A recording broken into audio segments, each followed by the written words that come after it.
नमस्कार दोस्तों, स्वागत है आपका मेरे चैनल शिखर कहानियों में। आज की कहानी है मुंशी प्रेमचंद के द्वारा लिखी गई ईर्ष्या। प्रताप चंद ने विरंजन के घर आना जाना विवाह के कुछ दिन पूर्व से ही त्याग दिया था। वह विवाह के किसी भी कार्य में सम्मिलित नहीं हुआ, यहाँ तक कि महफिल भी में ना आया। मालिन मन किए मुंह लटकाए अपने घर बैठा रहा। मुंशी सजीवन लाल, सुशीला, सुवामा सब विनती करके हार गए, पर उसने बारात की ओर दृष्टि न फेरी। अंत में मुंशी जी का मन टूट गया और फिर कुछ न बोले। यह दशा विवाह के होने तक थी। विवाह के पश्चात तो उसने इधर का मार्ग ही त्याग दिया। स्कूल जाता तो इस प्रकार कि एक ओर से निकल जाता, मानो आगे कोई बाघ बैठा हुआ है, या जैसे महाजन से कोई ऋणी मनुष्य आंखें बचाकर निकल जाता है। विरंजन की तो परछाई से भागता। यदि कभी उसे अपने घर में देख पाता तो भीतर पगना देता। माता समझाती, बेटा विरंजन से बोलते, चलता क्यों नहीं, क्यों उसने यमसन मोटे किए हुए हो। वह आ आकर घंटों रोती है कि मैंने क्या किया है जिससे वह रुष्ट हो गया है। देखो तुम और वह कितने दिन तक एक संग रहे हो। तुम उसे कितना प्यार करते थे, अकस्मात तुमको क्या हो गया। यदि तुम ऐसे ही रूठे रहोगे तो बेचारी लड़की की जान पर बन जाएगी, सूख कर कांटा हो गई है। ईश्वर ही जानता है, मुझे उसे देखकर करुणा उत्पन्न होती है। तुम्हारी चर्चा के अतिरिक्त उसे कोई बात ही नहीं भाती। प्रताप आंखें नीचे किए हुए सब सुनता और चुपचाप सरक जाता। प्रताप अब भोला बालक नहीं था। उसके जीवन रूपी वृक्ष में यौवन रूपी कपोले फूट रही थीं। उसने बहुत दिनों से, उसी समय से जब से उसने होश संभाला, विरंजन के जीवन को अपने जीवन में सरसरा क्षीर की भांति मिला लिया था। उन मनोहर और सुहावने सपनों का इस कठोरता और निर्दयता से धूल में मिलाया जाना उसके कोमल हृदय को विदीर्ण करने के लिए काफ़ी था। वह जो अपने विचारों में विरंजन को अपना सर्वस्व समझता था, कहीं का न रहा, और वह जिसने विरंजन को एक पल के लिए भी अपने ध्यान में स्थान न दिया था, उसका सर्वस्व हो गया। इस वितर्क से उसके हृदय में व्याकुलता उत्पन्न होती थी और जी चाहता था कि जिन लोगों ने मेरे स्वप्नवत भावनाओं का नाश किया है और मेरे जीवन की आशाओं को मिट्टी में मिलाया है, उन्हें मैं भी जलाऊं। सबसे अधिक क्रोध उसे जिस पर आता था वह बेचारी सुशीला थी। सने सने उसकी यह दशा हो गई कि जब स्कूल से आता तो कमलाचरण के संबंध की कोई घटना अवश्य वर्णन करता, विशेषकर उस समय जब सुशीला भी बैठी रहती। उस बेचारी का मन दुखाने में इसे बड़ा ही आनंद आता था। यद्यपि अव्यक्त रीति से उसका कथन और वाक्य गति ऐसे हृदय भेदनी होती थी कि सुशीला के कलेजे में तीर की भांति लगती थी। आज महाशय कमलाचरण तिपाई के ऊपर खड़े थे। मस्तक गगन का स्पर्श करता था, परंतु नीरज इतने बड़े कि जब मैंने उनकी ओर संकेत किया तो खड़े खड़े हंसने लगे। आज बड़ा तमाशा हुआ। कमला ने एक लड़के की घड़ी उड़ा दी। उसने मास्टर से शिकायत की। उसके समीप वही महाशय बैठे हुए थे। मास्टर ने खोज की तो आप ही के फेटे से घड़ी मिली। फिर क्या था, बड़े मास्टर के यहाँ रिपोर्ट हुई। वह सुनते ही झल्ला गए और 3 दर्जन बेतें लगाईं सड़ासड़। सारा स्कूल यह कौतूहल देख रहा था। जब तक बेतें पड़ी महाशय चिल्लाए, परंतु बाहर निकलते ही खिलखिलाने लगे और मूंछों पर ताव देने लगे। चाची, नहीं सुना, आज लड़कों ने ठीक स्कूल के फाटक पर कमलाचरण को पीटा, मारते मारते बेसुध कर दिया। सुशीला ये बातें सुनती और सुन सुनकर कुड़ती। हाँ, प्रताप ऐसी कोई बात विरंजन के सामने न करता। यद्यपि वह घर पे बैठी भी होती तब तक चली न जाती, यह चर्चा न छेड़ता। वह चाहता था कि मेरी बातों से इसे कुछ दुख ना हो। समय समय पर मुंशी सजीवन लाल ने भी कई बार प्रताप की कथाओं की पुष्टि की। कभी कमला हाट में बुलबुल लड़ाते मिल जाता, कभी गुंडों के संग सिगरेट पीते, पान चबाते, बेढंगेपन से घूमता हुआ दिखाई देता। मुंशी जी जब जमाता की यह दशा देखते तो घर आते स्त्री पर क्रोध निकालते। यह सब तुम्हारी ही करतूत है। तुम्हें ने कहा था घर वर दोनों अच्छे हैं, तुम ही रिंझी हुई थी। उन्हें उस क्षण यह विचार न होता कि जो दोषारोपण सुशीला पर है कम से कम मुझ पर ही उतना ही है। वह बेचारी तो घर में बंद रहती है, उसे क्या ज्ञात था कि लड़का कैसा है। वह सामुद्रिक विद्या थोड़े ही पढ़ी थी। उसके माता पिता को सब भी देखा, उनकी कलीनता और वैभव पर सहमत हो गई। पर मुंशी जी ने तो अकर्मण्यता और आलस्य के कारण छानबीन न की, यद्यपि उन्हें इसके अनेक अवसर प्राप्त थे। और मुंशी जी के अगणित बांधव इसी भारतवर्ष में अब भी विद्यमान हैं, जो अपनी प्यारी कन्याओं को इस प्रकार नेत्र बंद करके कुएं में ढकेल दिया करते हैं। सुशीला के लिए विरंजन से प्रिय जगत में अन्य वस्तु न थी। विरंजन उसका प्राण थी, विरंजन उसका धर्म थी, और विरंजन ही उसका सत्य थी। वही उसकी प्राणाधार थी, वही उसके नैनों की ज्योति और हृदय का उत्साह थी। उसकी सर्वोच्च संसारिक अभिलाषा यह थी कि मेरी प्यारी विरंजन अच्छे घर में जाए, उसके सास ससुर देवी देवता हों, उसके पति शिष्टता की मूर्ति और श्री रामचंद्र की भांति सुशील हो, उस पर कष्ट की छाया भी ना पड़े। उसने मर मर कर बड़ी मिन्नतों से यह पुत्री पाई थी, और उसकी इच्छा थी कि इन रसीले नैनों वाली अपनी भोली भाली बाला को अपने मरण पर्यंत आंखों के अदृश्य न होने दूंगी। अपने जमाता को भी यहीं बुलाकर अपने घर में रखूंगी। जमाता मुझे माता कहेगा, मैं उसे लड़का समझूंगी। जिस हृदय में ऐसी मनोरथ हो, उस पर ऐसी दारुण और हृदय विदारणी बातों का जो कुछ प्रभाव पड़ेगा प्रकट है। हाँ, हंत दीन सुशीला के सारे मनोरथ मिट्टी में मिल गए। उसकी सारी आशाओं पर ओस पड़ गई। क्या सोचती थी और क्या हो गया। अपने मन को बार बार समझाती थी कि अभी क्या है, जब कमला सयाना हो जाएगा तो सब बुराइयां स्वयं त्याग देगा। पर एक निंदा का घाव भरने नहीं पाता था कि फिर कोई नवीन घटना सुनने में आ जाती। इसी प्रकार आघात पर आघात पड़ते गए। हाय, नहीं मालूम विरंजन के भाग्य में क्या बदा है।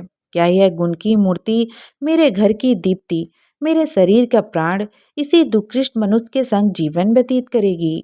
क्या मेरी श्यामा इसी गिद्ध के पाले पड़ेगी? यह सोचकर सुशीला रोने लगती और घंटों रोती। पहले विरंजन को कभी कभी डांट टपट भी दिया करती थी, अब भूल कर भी कोई बात न कहती। उसका मुंह देखते ही उसे याद आ जाता। एक क्षण के लिए भी उसे सामने से अदृश्य न होने देती। यदि जरा देर के लिए वह सुदामा के घर चली जाती तो स्वयं पहुंच जाती। उसे ऐसा प्रतीत होता मानो कोई उसे छीन कर ले जाता। जिस प्रकार वादी की छुरी के तले अपने बछड़े को देखकर गाय का रोम रोम कांपने लगता है, उसी प्रकार विरंजन के दुख का ध्यान करके सुशीला की आंखों में संसार सोना पड़ जाता है। इन दिनों विरंजन को पल भर के लिए नेत्रों से दूर करते उसे वह कष्ट और व्याकुलता होती जो चिड़िया को घोंसले से बच्चे के खो जाने पर होती है। सुशीला तो यूं ही जीर्ण रोगड़ी थी। उस पर भविष्य का असाध्य चिंता और जलन ने उसे और भी धुला डाला। निंदाओं ने कलेजा छल्ली कर दिया। 6 मास भी बीतने न पाए थे कि 6 रोग के चिन्ह दिखाई दिए। प्रथम तो कुछ दिनों तक साहस करके अपने दुख को छिपाती रही, परंतु कब तक। रोग बढ़ने लगा और शक्तिहीन हो गई। चारपाई से उठना कठिन हो गया। वैद्य और डॉक्टर औषधि करने लगे। विरंजन और सुदामा दोनों रात दिन उसके पास बैठी रहती। विरंजन एक पल के लिए उसकी दृष्टि से ओझल न होती। उसे अपने निकट न देखकर सुशीला बेसुध सी हो जाती और फूट फूट कर रोने लगती। मुंशी सजीवन लाल पहले तो धैर्य के साथ दवा करते रहे, पर जब देखा कि किसी उपाय से कुछ लाभ नहीं होता और बीमारी की दशा दिन दिन निकृष्ट होती जाती है, तो अंत में उन्होंने भी निराश हो उद्योग और साहस को कम कर दिया। आज से कई साल पहले जब सुदामा बीमार पड़ी थी, तब सुशीला ने उसकी सेवा शुश्रूषा में पूर्ण परिश्रम किया था। अब सुदामा की बारी आई। उसने पड़ोसी और भागनी के धर्म का पालन भली भांति किया। रोगण सेवा में अपने गृह कार्य को भूलती गई। 2-2, 3-3 दिन तक प्रताप से बोलने की नौबत न आई। बहुधा वह बिना भोजन किए ही स्कूल चला जाता, परंतु कभी कोई अप्रिय शब्द मुंह से न निकालता। सुशीला की रुग्णावस्था ने अब उसकी देशरागनी को बहुत कम कर दिया था। द्वेष की अग्नि त्वष्टा की उन्नति और दुर्दशा के साथ साथ तीव्र व प्रज्वलित हो जाती है और उसी समय शांत होती है जब द्वेष्टा के जीवन का दीपक बुझ जाता है। जिस दिन ब्रिज रानी को ज्ञात हो जाता है कि आज प्रताप बिना भोजन के स्कूल जा रहा है, उस दिन वह काम छोड़कर उसके घर दौड़ जाती और भोजन करने के लिए आग्रह करती। पर प्रताप उससे बात न करता, उसे रोता छोड़कर बाहर चला जाता। निसंदेह वह विरंजन को पूर्णतः निर्दोष समझता था, परंतु एक ऐसे संबंध को जो वर्ष 6 मास से टूट जाने वाला हो, वह पहले से ही तोड़ देना चाहता था। एकांत में बैठकर वह आप ही आप फूट फूट कर रोता, परंतु प्रेम के उद्योग को अधिकार से बाहर न होने देता। एक दिन वह स्कूल से आकर अपने कमरे में बैठा हुआ था कि विरंजन आई। उसने कपोल अश्रु से भीगे हुए थे और लंबी लंबी सिसकियां ले रही थी। उसके मुख पर इस समय कुछ ऐसी निराशा छाई हुई थी और उसकी दृष्टि कुछ ऐसी कर्णोत्पादक थी कि प्रताप से ना रहा गया। सजल नयन होकर बोला, क्यों विरंजन, रो क्यों रही हो? विरंजन ने कुछ उत्तर ना दिया, वरन और बिलख बिलख कर रोने लगी। प्रताप का गंभीर जाता रहा। वह निसंकोच होकर उठा और विरंजन की आंखों से आंसू पोंछने लगा। विरंजन ने स्वर संभाल कर कहा, लल्लू, अब माता जी ना जिएंगी, मैं क्या करूं? यह कहते कहते फिर सिसकियां भरने लगी। प्रताप यह समाचार सुनकर स्तब्ध हो गया। दौड़ा हुआ विरंजन के घर आया और सुशीला की चारपाई के समीप खड़ा होकर रोने लगा। हमारा अंत समय कैसा धन्य होता है। वह हमारे पास ऐसे ऐसे अहितकारियों को खींच लाता है जो कुछ दिन पूर्व हमारा मुख नहीं देखना चाहते थे और जिन्हें इस शक्ति के अतिरिक्त संसार की कोई अन्य शक्ति पराजित न कर सकती थी। हाँ, यह समय ऐसा ही बलवान है और बड़े बड़े बलवान शत्रुओं को हमारे अधीन कर देता है। जिन पर हम कभी विजय न प्राप्त कर सकते थे, उन पर हमको यह समय विजयी बना देता है। जिस पर हम किसी शत्रु के अधिकार न पा सकते थे, उन पर समय और शरीर के शक्तिहीन हो जाने पर भी हमको विजयी बना देता है। आज पूरे वर्ष भर पश्चात प्रताप ने इस घर में पदार्पण किया। सुशीला की आंखें बंद थीं, पर मुखमंडल ऐसा विकसित था जैसे प्रभात काल का कमल। आज भोरी से वह रट लगाए हुए थी कि लल्लू को दिखा दो। सुवामा ने इसलिए विरंजन को भेजा था। सुवामा ने कहा, बहन, आंखें खोलो, लल्लू खड़ा है। सुशीला ने आंखें खोल दी और दोनों हाथ प्रेम बाहुल्य से फैला दिए। प्रताप के हृदय से विरोध का अंतिम चिन्ह भी विलीन हो गया। यदि ऐसे काल में भी कोई मस्तर का मैल रहने दे तो वह मनुष्य कहलाने का हकदार नहीं। प्रताप सच्चे पुत्रत्व भाव से आगे बढ़ा और सुशीला के प्रेमांक में जा लिपटा। दोनों आधे घंटे तक रोते रहे। सुशीला उसे दोनों बाहों में इस प्रकार दबाए हुए थी मानो वह कहीं भागा जा रहा है। वह इस समय अपने को सैकड़ों धिक्कार दे रहा था कि मैं ही इस दुखिया का प्राणहारी हूँ। मैंने ही द्वेष दुरावेग में वशीभूत होकर इसे इस गति को पहुँचाया है। मैं ही इस प्रेम की मूर्ति का नाशक हूँ।